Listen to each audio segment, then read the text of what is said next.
for the frequently asked questions, can the Supreme Court intervene? Only if a case is filed. I will repeat, para dun sa mga hindi nakakakita kung ano ang separation of powers, the separation of powers also means that one branch cannot intervene in another's sole mandate. Ano ang mandato ng Korte Suprema at ano ang mandato ng House? While the House does have the sole mandate to conduct inquiries in aid of legislation, makaka-issue lang ang order ng Korte Suprema to overturn any decisions of the House that violate rights under the Constitution or violate their own rules. So the Supreme Court can interpret rules also in accordance with whether or not they are constitutional. Hindi pwedeng makialam ang Korte Suprema. Hindi na po ako magpapaulit-ulit pa. I will just, kasi paulit-ulit ito in every life.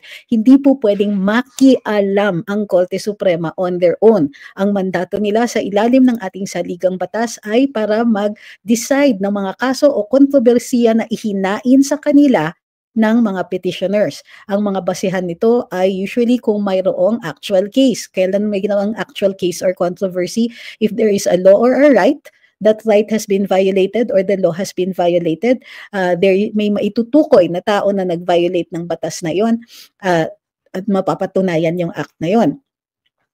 Mayroon din remedy o remedyo sa ilalim ng batas para ma-address yon.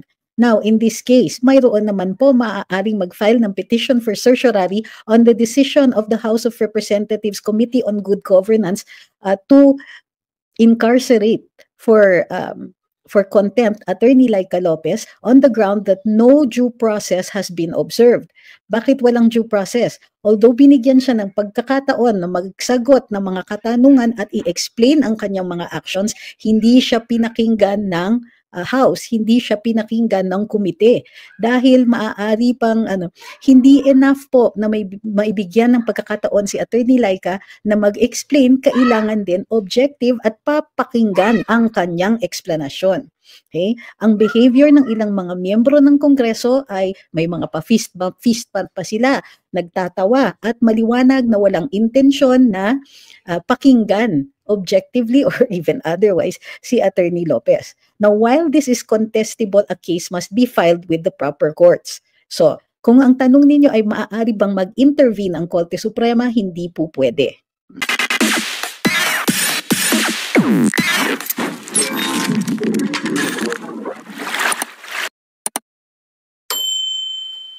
So, ang ano natin dito is what are the updates? So, as we know, si VP Inday had been staying at the House of Representatives kasi nakadetain si Attorney Laika Lopez.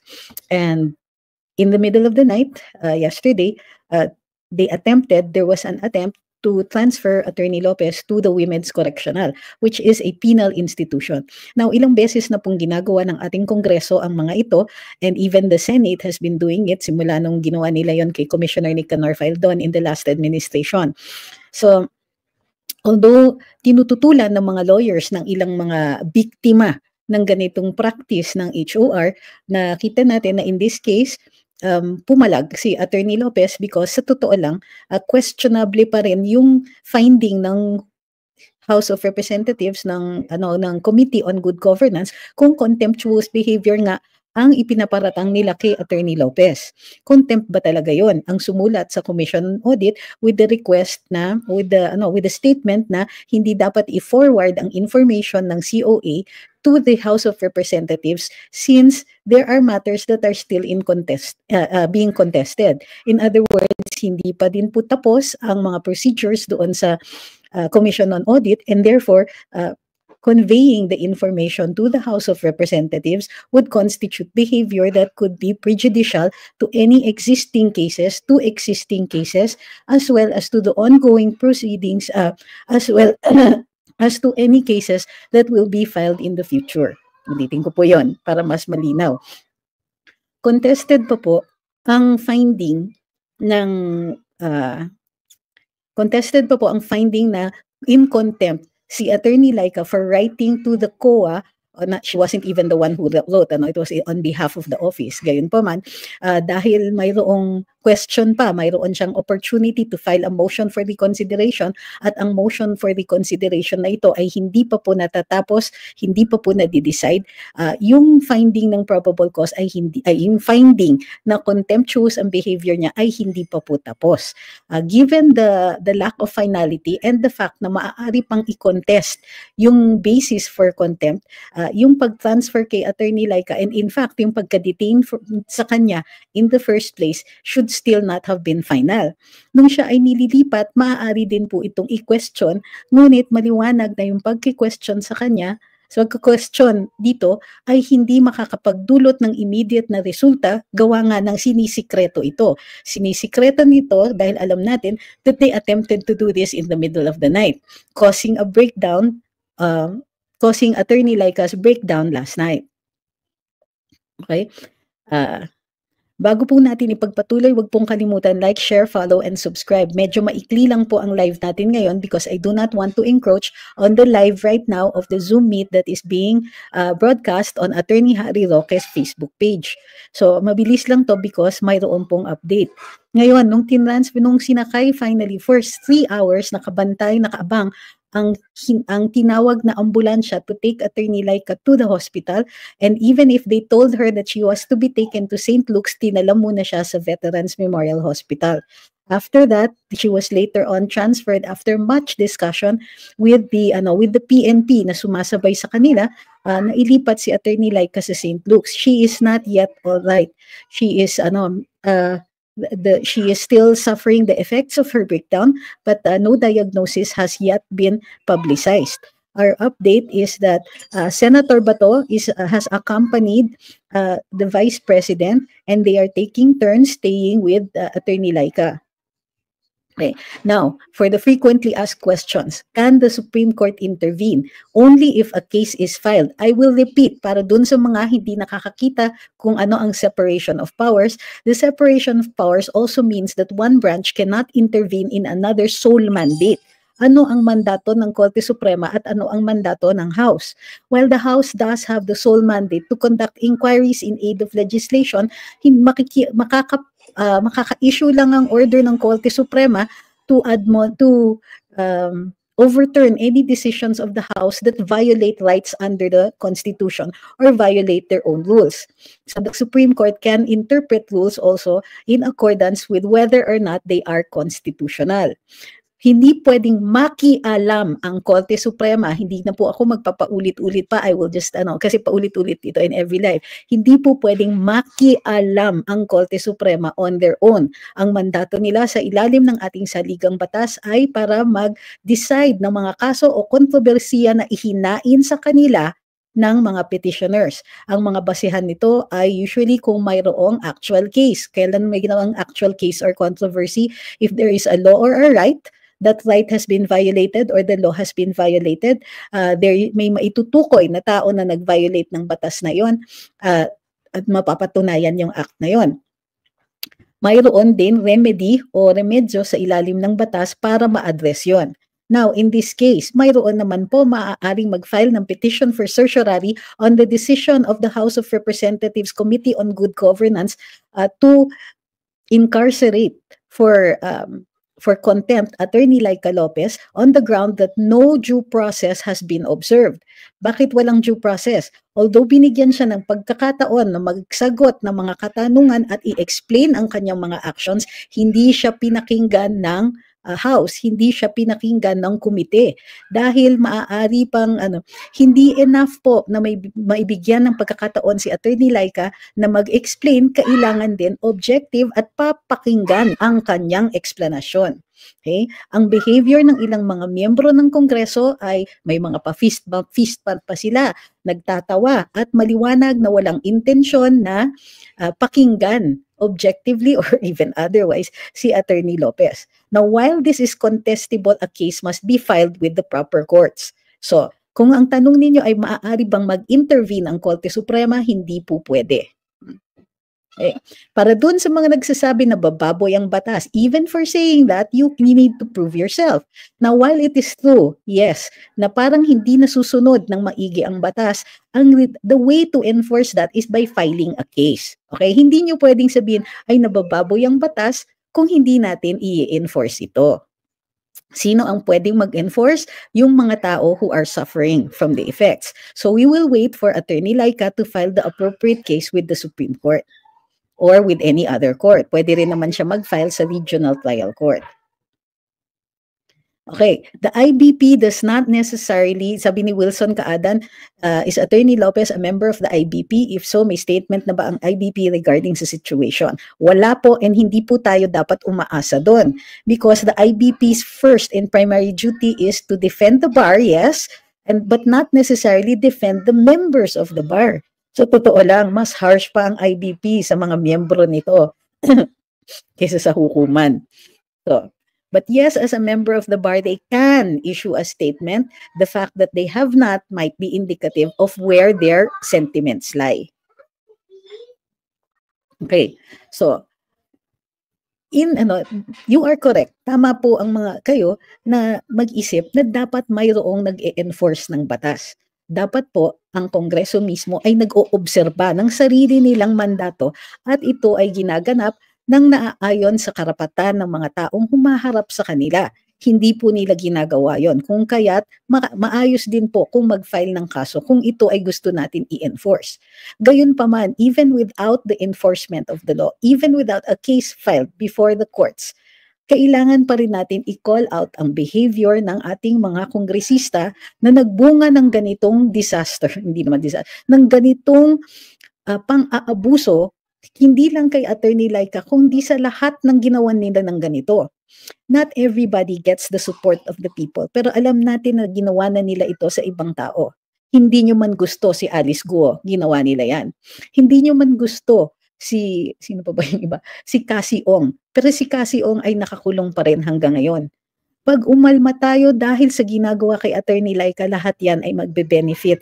At tama naman lang, hindi dapat ginagamit itong pamamaraan na ito to coerce a testimony, to coerce an untruth to come out when the truth is what is necessary and is the information that the congressman will need in order to create a law or to revise a law or to repeal a law. So, para doon naman sa nagsasabi ng mga opinyon ng ibang mga na pinakikinggan nila o hinaharap nila o nakikita nila na taliwas sa sinasabi natin, may karapatan ang bawat isa sa atin na magpahayag at magsalita para sa ng kanilang sariling opinyon. Hindi na po natin kailangan pang patulan ng ibang mga opinyon kung hindi po ito ay kung hindi po ito mahalaga sa ating diskusyon sa ngayon. Maaari naman po kayong magtungo na lang sa kanilang mga pero sa ngayon wala po tayong oras na talakayin yan. Kapag may oras na tayo, siguro papatulan natin ang mga yan. Pero sa ngayon, wala po. Sa ngayon, hindi pa natin masasabi na out of danger si Attorney Lopez given na wala pa po tayong naririnig o naipapadala sa atin na medical report. Gayunpaman, tingin ko, for the moment, she is in a safe place. At nandoon kasama niya, kung hindi si VP Inday, ay si Senator Bato de la Rosa. Pinagkakatiwalaan niya ang mga ito and they are with her for the time being. Pasensya na po, hindi po ako nakapag-live ng ilang oras kahapon, gawa na ng matinding pagod dahil baliktad po ang oras namin dito, yung mga pangyayari doon were happening at a time na when dapat tulog ako. So there's a whole night na hindi po walang tulog. So ngayon po nakabawi na ng tulog, baka all throughout your day or your night mag-update tayo. Now, maraming nagtatanong anong pwedeng gawin. Bukod sa ang legal remedy po ay nasa sa complainant yan. So it would be Attorney Laika and the Vice President who will have to make the decision kung sila po ay tutungo sa hukuman. Pero on our part, hindi tayo partido sa isang legal remedy, pero maaari tayong magsalita at magpahayag ng ating galit at frustration sa ginagawa ng ating mga kongresista. Ang mga kongresista po, ang kanilang drama ay sila po ay representante ng taong bayan. In that sense, therefore, kailangan natin ipalabas dito sa mga kongresista ang tunay na sentimiento ng mga mamamayan. Tayo po yun. So, kung hindi nila tayo naririnig, they will keep up with the drama na ginagawa lang nila ito tungo sa kanilang mandato at sa kanilang pagiging representante natin. Okay. Sabi ni Darrell, di ba harassment yung ginagawa? Yes, but the legal remedy remains with the parties. That means Attorney Laika, who is in no position to do anything right now, and VP Inday. So it will be up to their lawyers, it will be up to them to decide if the remedy is legal. On the other hand, tayo po, hindi po tayo maaaring maging partido sa kanilang legal remedy, but we can write to our congressmen, we can post, we can share, and we can gather in places where there will be activities. So, maraming nagpapasalamat ako sa ngayon. I'm taking this opportunity magpasalamat sa lahat ng tumungo sa House of Representatives at sa Veterans Hospital kahapon upang samahan ang ating Vice Presidente. Natutuwa ako na ine-echo ang sentimiento natin na kailangan hindi natin papabayaan na nag-iisa ang ating VP sa kanyang sa kanyang ginagawa na protektahan ang kanyang staff at mga kawani ng gobyerno na nagiging target ng hindi kanais-nais at posibleng illegal na mga desisyon at aksyon ng mga kongresista. Ano po ba ang criteria for a resource person to be cited in contempt? Okay, nasabi na po natin yan kanina, pero uulitin ko para sa inyong para maaalala ninyo. Ang contempt po ay usually unruly behavior o kaya behavior ng hindi pagsusunod sa legal na utos tungo sa inquiry in aid of legislation. Ayon sa mga kongresista, particular na kay Congresswoman Franz Castro, ang pagsusulat daw di umano ni Attorney Laika sa COA na huwag ipadala ang impormasyon tungkol dun sa mga notices of disallowances ay constituting a delay or interference with the mandate of Congress to conduct an inquiry in aid of legislation. Ngayon, general rule, sinasabi ng hukuman na hindi ito mag-i-interfere sa solong mandato ng isang co-equal branch ng gobyerno. Gayunpaman, kapag ang desisyon o ang aksyon ng isang opisina o ahensya o kagawaran ay taliwas o hindi sumusunod sa constitutional na utos o na doktrina na protektahan ang mga karapatan ng isang tao, maaaring mag-intervene ang Korte Suprema in cases for grave abuse of discretion. Okay. Finally, how do we address the trolls? Okay. Bakit? Ang trolls po ang siyang nagsisilbing mouthpiece ng mga, ayan, ang dami sa TikTok. Sila ay nagsisilbing mouthpiece ng mga opresyon ng ating mga kawani ng gobyerno. Sila po ang nagsusulong ng oppressive and abusive behavior by pretending that this is a normal thing, that this is a legal thing. It is not. It is the court that will determine the legality of an action. So, ang pagpapaulit-ulit halimbawa ng mga sinasabi ng mga trolls tulad ng pag-ulit-ulit ng piatos ay bunga yan ng ignorance. Bunga yan ng pasensya na po doon sa salita ng lubos na katangahan o kaya malis. Malisyoso ang mga pagsasabi ng mga ganyan dahil maliwanag na hindi yan totoo. Maliwanag na binabaluktot nila ang mga para-paraan na nasa batas para questionin ang mga ito. Tandaan po na lahat ng magpo-post ng mga kasinungalingan na ganyan ay sila mismong sinungaling. At sinungaling din yung taong nag-utos sa kanila na i-post ang mga ganyan at ipahayag ang mga ganyan. Nagkakalat po sila, hindi lang ng kanilang katangahan, pasensya na po sa salita, kundi pinagkakalat nila ang malisyosong pagkakamaling ito. Tandaan po, na kapag may libel suit, hindi ko sinasabing libel yan pero ang libel po nagre-require ng malis. At itong mga salita ng mga hindi totoo na alam nila na hindi totoo o may pagkakataon na makitang hindi yan totoo at ay malis. Malisyoso po yan. Ulitin ko, hindi ko sinasabing necessarily na libel ito dahil ang libel ay madidetermine yan on a case-to-case basis depending on the context. Gayon pa man. Uulitin ko, kahit ilagay nila sa mga salitang tila may katanungan, doon sa kanilang paggagamit ng salitang piatos ay mali dahil ang pangalan na lumitaw doon sa resibo ay Piatti. So, dahil sa kakulitan nila, tandaan po, ipaalala lang po na mga malisyoso ang mga yan. Kung hindi man malisyoso, ay nagsasalita bunga ng kanilang ignorance, pagkamangmang. So,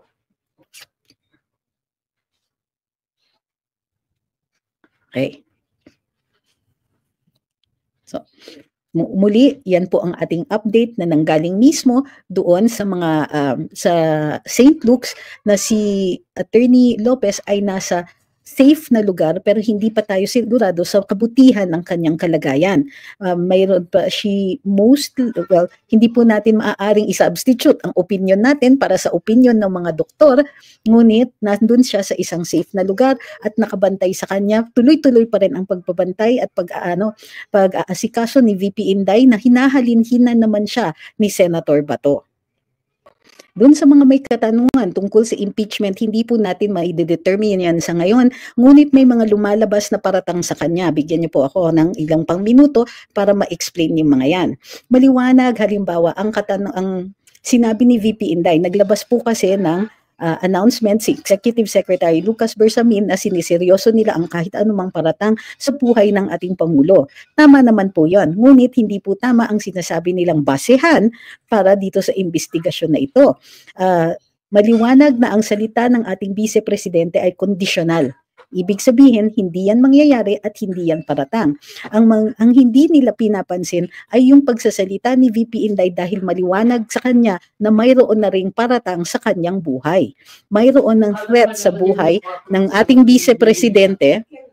Maliwanag na may paratang sa buhay ng ating Vice Presidente at ito po ay dapat siniseryoso din. After all, PSG din po ang nakabantay sa ating Vice. Mayroon bang magagawa ang ordinaryong mamamayan sa mga pangyayari ngayon? Uulitin ko, ang solusyon sa ganitong klaseng gulo para sa ordinaryong mamamayan ay tuloy-tuloy na pagsasalita, pagpapahayag at pagpupulong-pulong at to petition for redress of grievances. Ulitin ko po, ang pagsasalita, pagpapahayag ay malakas na ay sandata ng ating mga ordinaryong mamamayan, gamitin ng lubos. Ang ating pagpupulong ay mahalaga din. Nasa saligang batas po ito na ginagarantiya bilang karapatan. So, nakalagay doon, may karapatan na magpulong-pulong. Freedom of assembly and petition for redress of grievances. Freedom na magpahayag, magsalita, magpahayag at magpetisyon for redress of grievances at magpulong-pulong para makapagpetisyon for redress of grievances. Ibig sabihin, pag mayroon tayong hinanaing, maaari tayong magpulong-pulong upang i-address ito para itawag ang pansin sa mga may autoridad na sagutin ang ating mga paratang, na sagutin ang ating mga sinasabing paglalabag ng ating mga karapatan, paglalabag sa ating sa safety natin.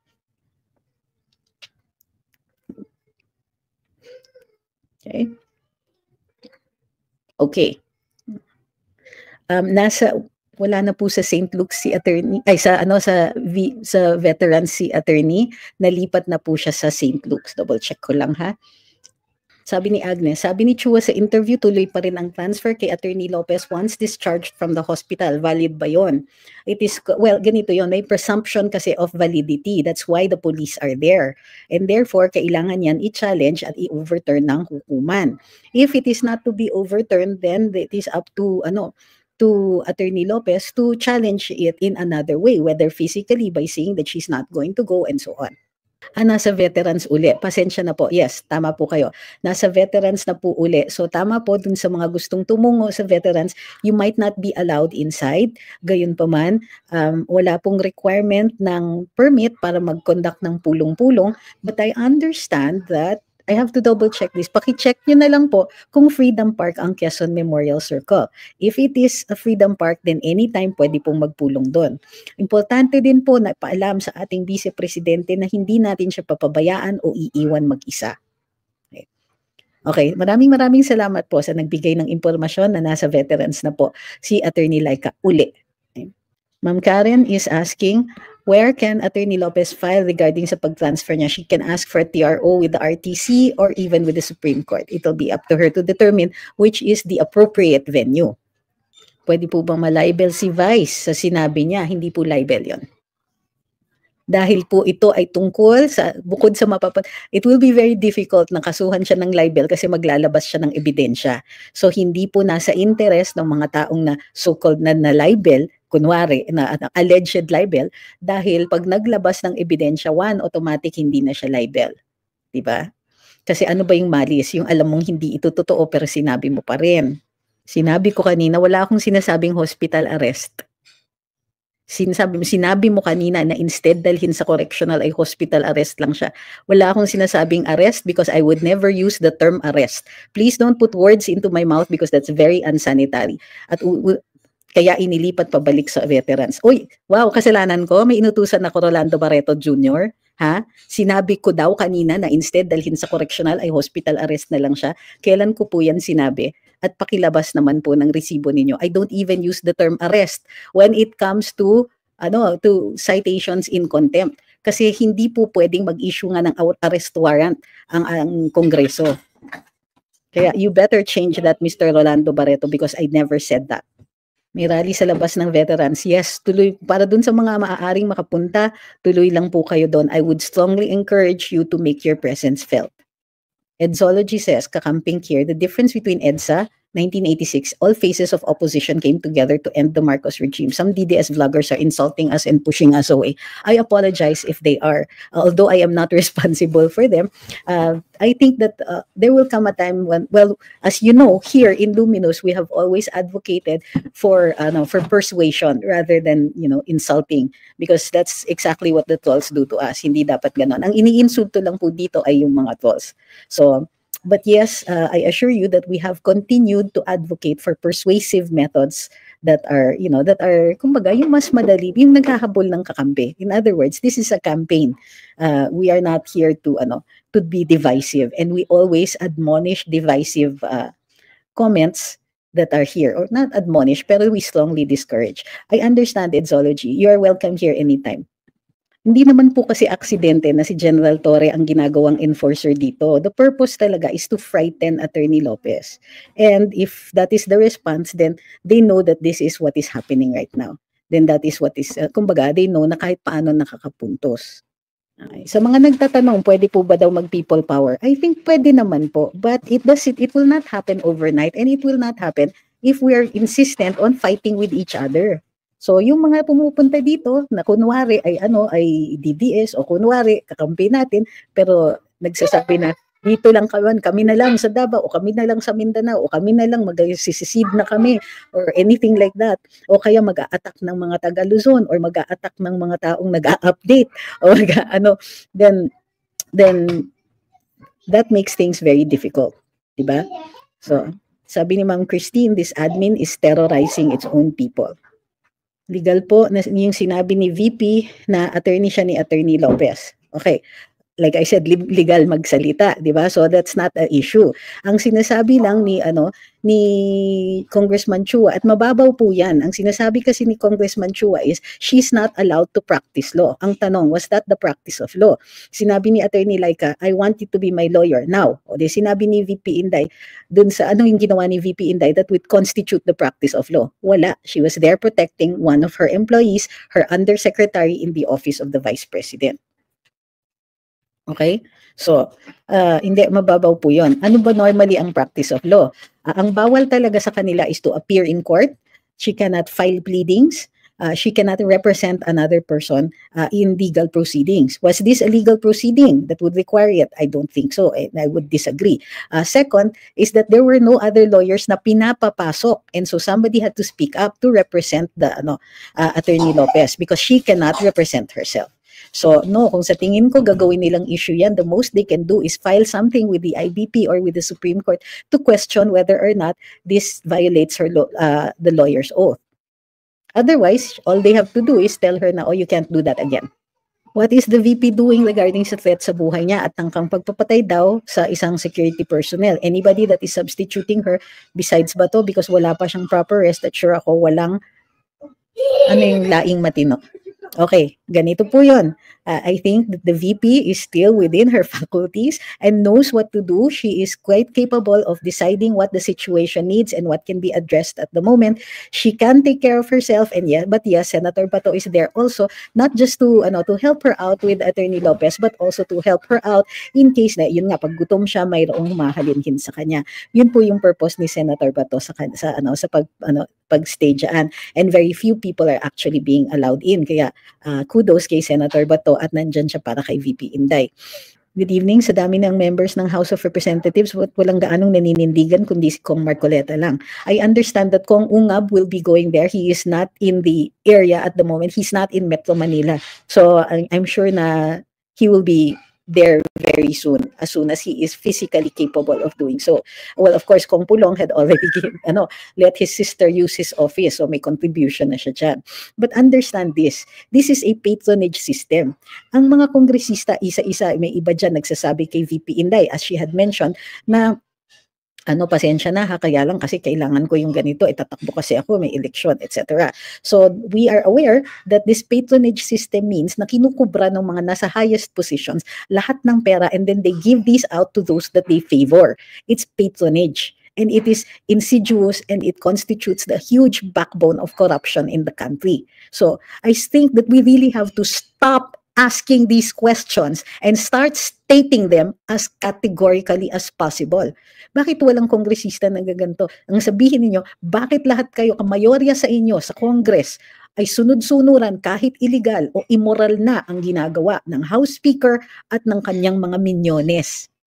So, masyadong safe magtatanong kayo, bakit iilan lang? Bakit gano'n lang? Ang tanongin niyo, bakit napakasama itong mga kongresistang nasa mayorya? Bakit maliwanag na kahit lantaran na yung kanilang pagpapayaman? State it out loud. Kahit lantaran ng pagpapayaman, hindi ginagawa ng Congress ang kahit anuman para i-rectify yung sitwasyon. What does this come down to? Tama itong sinasabi ni Arian. Nakakatakot, first time na may president na bangag, saan kaya dadalhin ang Pilipinas? Tama ang statement na ito in the sense that the blame lies on the highest leadership. Bakit? Magpinsan sila ng House Speaker. Bakit pinababayaan yan? Maraming mga usap-usapan tungkol sa ito. May direkto na paratang ang Vice Presidente tungkol sa patronage system na ginagamit ng presidente. Yung pagkamkam, pagkuha ng pera sa iba't ibang mga ahensya, ito po ay corruption. Plain and simple. Corruption yan. Dapat enough na ito para mag-initiate ng investigasyon ang tanggapan ng ombudsman. Kung hindi, bakit pa? Pwedeng imbestigahan ng presidente, ang hindi lang pwedeng gawin ay mag-file ng kaso, immunity from suit, but not immunity from investigation. Nasa sa interest ng mga taong nakaupo na hindi maging independent ang ombudsman, ang NBI, ang PNP, and all of these law enforcement agencies because they want to get away with things. Tignan ninyo, hinubaran natin ng immunity ang isang pangulo after his presidency. That way, the sitting president is protected. Ang epekto nito ay ang pagnanais ng mga nakaupo na ituloy-tuloy ang kanilang power. Huwag pong kakalimutan, akahain pa rin sa COMELEC ang charter change. Uulitin ko nakahain pa rin sa COMELEC ang charter change. Okay, para dun sa mga nagsasabi, abolish party lists, abolish Congress, maganda po yan kung kakayanin gawin. Hindi po kasi kayang gawin yan under the 1987 Constitution. So kung maaari, let us save our energies for what is doable right now. Protect the Vice President because that is happening right now. Okay? Yung mga ganyan, abolish party list, abolish Congress, ano yan, wishful thinking? Magagawa nyo ba yan sa ngayon? Makakapag-organize ba kayo? Ang mga lawyers nyo ba ay makakapag-substitute sa mga kongresistang nakaupo? Maaari ba tayong magpa-constitutional convention? Hindi. Don't waste your energy on things that we cannot do and start focusing. Ito na po ang panahon ng pagbabago. Kung gusto ninyo ng pagbabago, focus. Hindi ko sinasabing mali yung sinasabi ninyo, naiintindihan ko yan. Naiintindihan ko yung frustration over the systems that are ridiculous. Pero isa-isahin natin. Maglagay tayo ng triage. Ano yung priority? Pwede naman pag-usapan yung ibang mga pagbabago na yan, ngunit lagyan natin ng mga priority stickers, kumbaga.